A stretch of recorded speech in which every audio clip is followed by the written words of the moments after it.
ఓంకారేశ్వర జ్యోతిర్లింగ రహస్యం మీకు తెలుసా? ప్రపంచంలోనే అత్యంత విచిత్రమైన శివాలయం ఇదే. మధ్యప్రదేశ్లోని నర్మదా నదిలో ఉన్న ఈ ద్వీపాన్ని చూస్తే మీరు ఆశ్చర్యపోతారు. ఎందుకంటే ఈ ద్వీపం సరిగ్గా ఓం ఆకారంలో ఉంది. ఇక్కడ అసలు మిస్టరీ ఉంది. ఏంటంటే ఇది ఒకే జ్యోతిర్లింగమా లేక రెండా? ఇక్కడ ఓంకారేశ్వర్ మరియు అమరేశ్వర్ అనే రెండు శివాలయాలు పక్కపక్కనే ఉన్నాయి.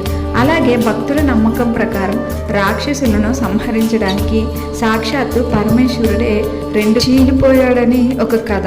అలాగే రాజు మాతాంత తపస్సుకు మెచ్చి శివుడు ఇక్కడే వెలిశాడని కూడా ఇంకో పురాణం చెబుతుంది. బ్రేకింగ్ ఫ్యాక్ట్ ఏంటంటే ప్రతి రాత్రి గుడి తలుపులు మూసి లోపల పాచికలు మరియు పాలు ఉంచుతారంట.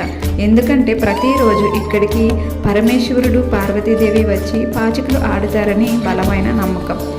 ఏళ్లుగా ఈ నది గర్భంలో దాగి ఉన్న ఈ మహాదేవుని మహిమ గురించి మీరేమనుకుంటున్నారో జై మహాకాల్ అని కామెంట్ చేయండి. ఓం నమః.